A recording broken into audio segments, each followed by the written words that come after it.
বিহি জান্নাতান, আমাকে আল্লাহর সামনে দাঁড়াতেই হবে এই প্রেরণা নিয়ে, এই চেতনা নিয়ে যে জীবনযাপন করবে।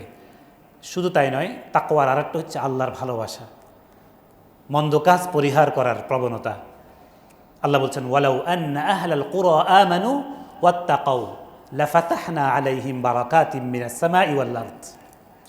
আল্লাহ বলছেন, কোনো জনপদের অধিবাসী যদি ঈমান আনে, তাকওয়া অবলম্বন করে, আল্লাহর সামনে দাঁড়াতে হবে, আল্লাহকে ভালোবাসে, আল্লাহর আদেশগুলো মুহাব্বতের সাথে পালন করে, নিষেধগুলো পরিহার করে, আল্লাহ বলছেন লাফাতাহনা, অবশ্যই অবশ্যই আমি ওপেন করে দিব, খুলে দিব বারাকাতিম মিনাস সামাই ওয়াল আরদ, আকাশ জমিনের সকল বরকতের দরজাগুলো। আমি যতই এই দিক সেদিক করি না কেন, বরকত পাওয়ার প্রথম আমল হচ্ছে আমার অন্তরের মধ্যে আল্লাহর ভয়, আল্লাহর ভালোবাসা জাগ্রত করা, এবং আল্লাহর সামনে দাঁড়িয়ে আমাকে হিসাব দিতে হবে, দাঁড়িয়ে হিসাব দিতে হবে, এই চেতনাটা নিয়ে জীবনযাপন করা। লাফাতাহনা আলাইহিম বারাকাতিম মিনা, আকাশ জমিনের সকল বরকতের দরজা আল্লাহ তাআলা খুলে দিবেন। তাহলে সেই বরকত এসে আমার হৃদয়ে টাচ করবে, সেই বরকত এসে আমার সন্তানে স্পর্শ করবে, সে বরকত এসে আমার সম্পদে স্পর্শ করবে, আমার শান্তির জায়গা, স্বস্তির জায়গা। আমি হাজারো বিপদে থাকতে পারি, কিন্তু আমার ভিতরে একটা শান্তি একটা কাজ করবে। সুবহানাল্লাহ ওয়া বিহামদিহি।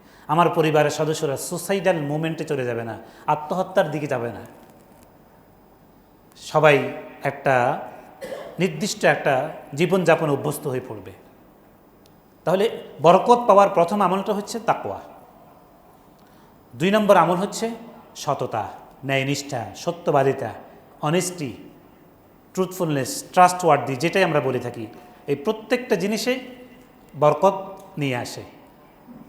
রাসূল সাল্লাল্লাহু আলাইহি ওয়াসাল্লাম স্পষ্ট হাদিসের মধ্যে বলছেন, কোনো ব্যক্তি যখন ক্রয় বিক্রয় করে এবং উভয় যদি সেখানে এসে সততা বজায় রাখে, বিক্রেতা যেরকম সততা বজায় রাখলো, ক্রেতাও সততা বজায় রাখলো, তার দাম পরিশোধের বিষয়ে সম্মত হলো এবং দাম পরিপূর্ণ পরিশোধ করার নিয়ত করলো, এবং বিক্রেতাও 2 নম্বর মাল দিয়ে 1 নম্বর মালের টাকা নিল না, তারা সেখানে সাদাকাত, সেখানে সত্যবাদিতা অবলম্বন করলো, ওজনে কম দিল না।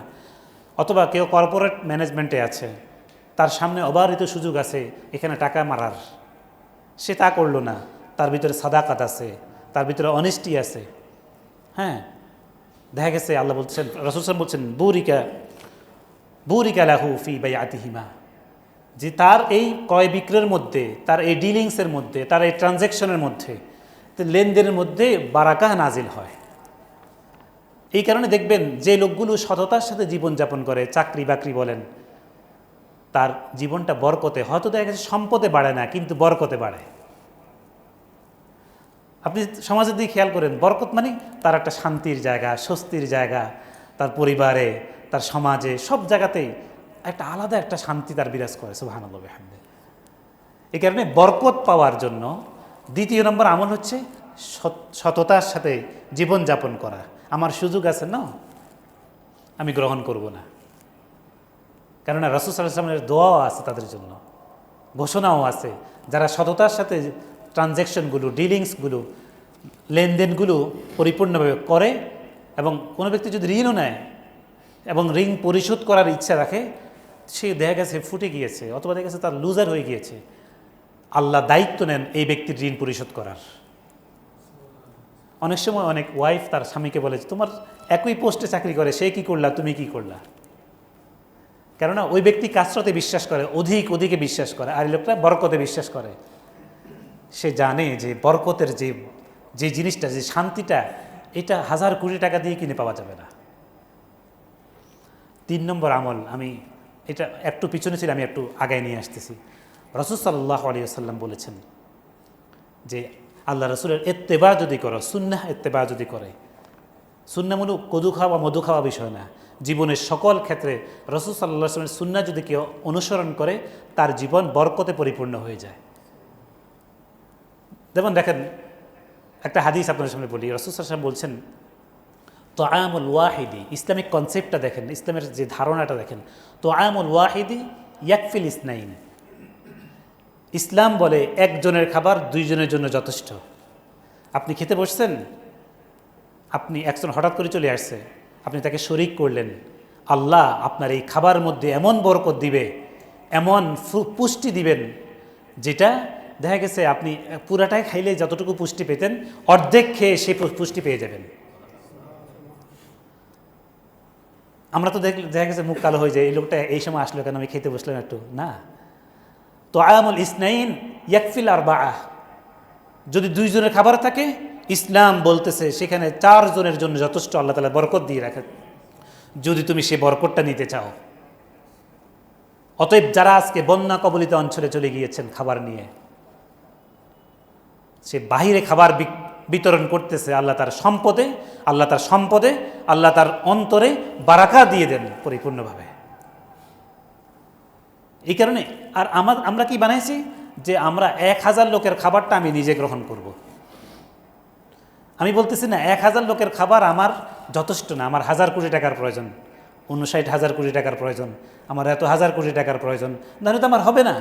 আর আল্লাহ রসুল বলছে তুমি যদি বারাকা চাও, আমার যদি উম্মাহ হও, তাহলে আমার সুন্নাটা ফলো করো, যে আল্লাহ বলছেন তাআমুল ওয়াহিদ ইয়াকফিল ইসনাইন, 1 জনের খাবার 2 জনের জন্য যথেষ্ট, 2 জনের খাবার 4 জনের জন্য যথেষ্ট। তাআমুল আরবাআহ ইয়াকফি সামানিয়া, 4 জনের খাবার 8 জনের জন্য যথেষ্ট। সুবহানাল্লাহি ওয়া বিহামদিহি। অতএব যারা ত্রাণ বিতরণ করতে গিয়েছেন, খাবার নিয়ে গিয়েছেন অথবা শরীক হয়েছেন, তাদের জীবনটা আল্লাহ তাআলা এরকম যথেষ্ট রূপান্তরিত করে দেন। একটা স্বস্তি, একটা শান্তি, একটা পরিতৃপ্তি তার অন্তরে আল্লাহ তাআলা দান করেন, তার সম্পদে দান করেন, তার সন্তানের মধ্যে, তার পরিবারের মধ্যে দান করেন।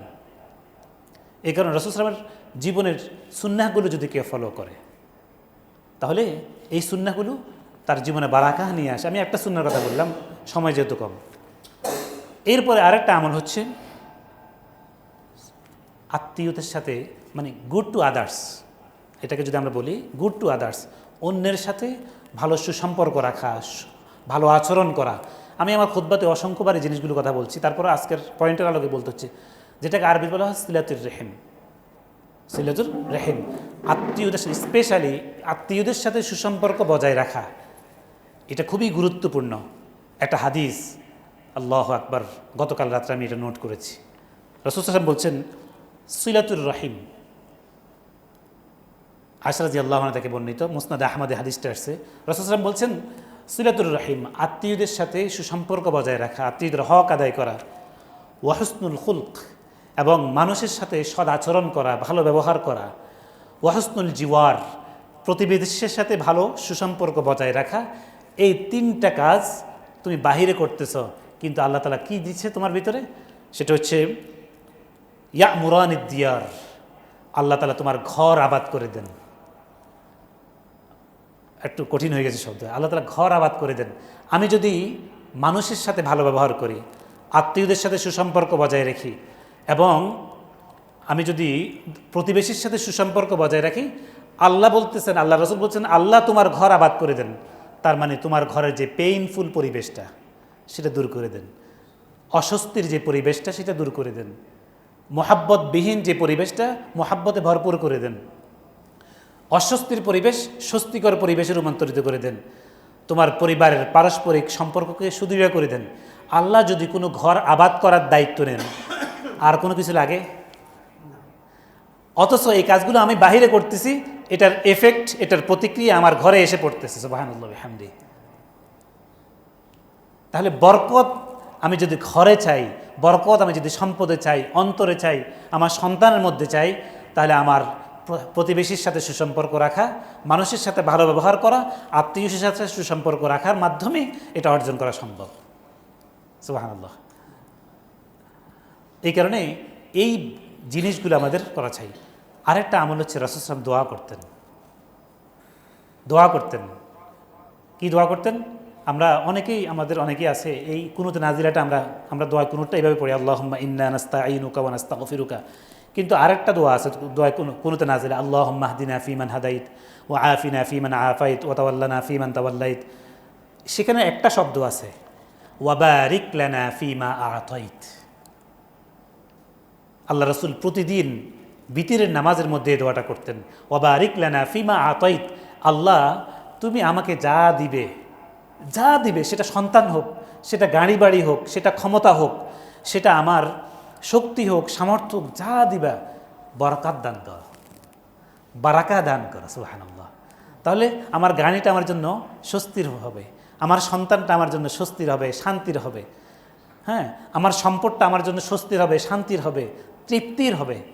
আমার শক্তিটা, আমার ক্ষমতাটা আমার জন্য স্বস্তির হবে, শান্তির হবে, নাজাতের হবে। সুবহানাল্লাহ বিহামদি। এই কারণে রাসূল সাল্লাল্লাহু আলাইহি ওয়াসাল্লাম বলছেন, নির্দিষ্ট করে দেন না, কি বলছেন? আল্লাহ তুমি আমাকে যা দিবে সেটার মধ্যে কি দাও? বারাকা দান করো। তাহলে সন্তান দিয়েছ, সন্তানের মধ্যে বারাকা দান করো। সন্তানের বারাকা কি বলছে খুতবা শুরুতে? আমার সন্তান আমার জন্য পেইনফুল হবে না, আমার সন্তান আমার জন্য অস্বস্তির হবে না, অসম্মানের হবে না। আমার সন্তান আমার জন্য দুনিয়া আখিরাতের কল্যাণ বয়ে নিয়ে আসবে। আমার মৃত্যুর উপরে আমার সন্তান আমার জন্য সদকায়ে জারিয়া হবে। আমরা আছি কিসের নেশায়, কিসের আশায়? বরকত বাদ দিয়ে দিয়েছি, আমরা বরকত চাওয়া বাদ দিয়ে দিয়েছি। অথচ আল্লাহ রাসূল বলছেন, আল্লাহুম্মা বারিক লানা ফিমা আতাইত। আর কি দোয়া করতেন? আল্লাহুম্মা গফির লি যামবি, আল্লাহ আমাকে ক্ষমা করে দাও। ওয়াসি' লি ফি দারি, আল্লাহ আমার ঘরকে প্রশস্ত করে দাও। প্রশস্ত মানে অনেক বড় ডুপ্লেক্স বাড়ি দাও, বিষয়টা তা না। এই ঘরের প্রত্যেকটা অধিবাসীর মনকে প্রশস্ত করে দাও, তাদের কর্মকাণ্ডকে প্রশস্ত করে দাও।